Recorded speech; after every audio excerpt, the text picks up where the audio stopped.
Okay, I'm going to measure Kobe for a Doggon Wheels cart. Just gonna show you how I'm gonna do these measurements on my own if needed. All right. So you can see Kobe can stand.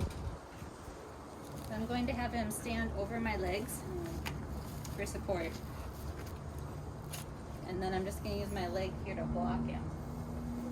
All right, so my first measurement. I know.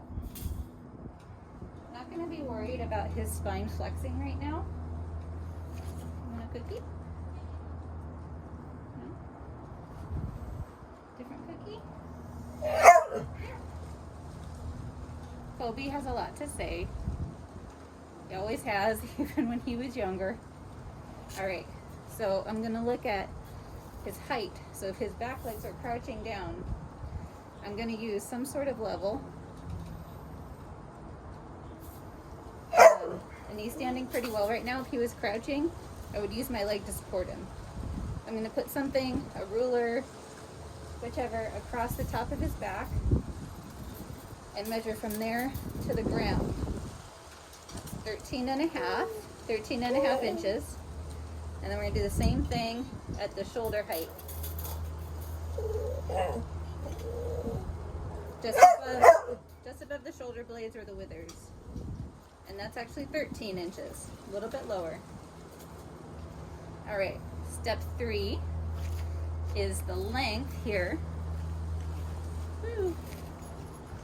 From the Kobe's butt all the way to the back of his front legs. I'm going to use my tape measure here. Hold him still. So if I had 2 hands, I'd probably back him up to the wall.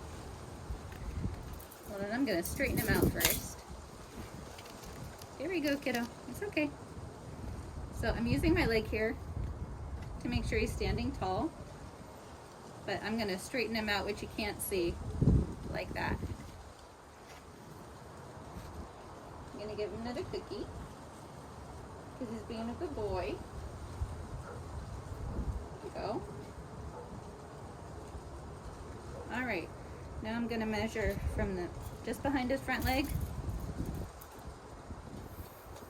to the end of his butt, end of his bum, which is 17 and a half inches.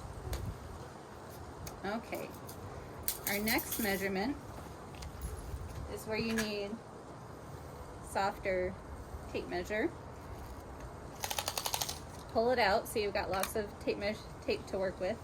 We're going to measure around the biggest part of Kobe's chest, the deepest part of Kobe's chest, which is where the harness is going to be for the front wheelchair.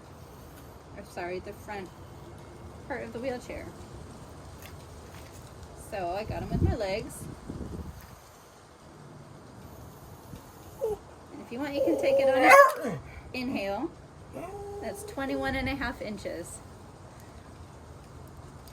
Okay, that was step 4. Step 5 is the same thing. We're going to go as high up in the thigh as we can and measure our girth. So Kobe is, and we're pulling it taut but not tight, 10 and a half inches. All right, that was step 5. Step 6 is our width of the hips. So if you have calipers, if you can make something like this, that's great. You vet professionals might have this. People at home, you probably don't. So, all right, hold on. So we're measuring how far apart the back legs, or not how far apart, what's the width at the hips. And now I'm gonna measure, that's 5.5 inches. And the shoulders I expect to be a tiny bit wider. Just at the shoulders there. Now I'm gonna measure my caliper. That's 6 inches. Thank you. I'll show you alternatives in a second. And our last step for a rear wheel cart is the girth of the waist. Just have the back legs. Alright. Hang in there, Kobe. And that is 15.5 inches. Alright. So, if I was by myself, and I don't have fancy calipers, what I would do is sorry, hold on, kiddo. Have this be a wall right here, or either side. Use one of my hands, and I would measure the distance from my hand to the wall. I'll try and show that in another video. Alright, but those are Kobe's measurements. And Kobe weighs. I need to know his weight. Kobe's license tells me he weighs 28 pounds. Alright, Kobe, off you go.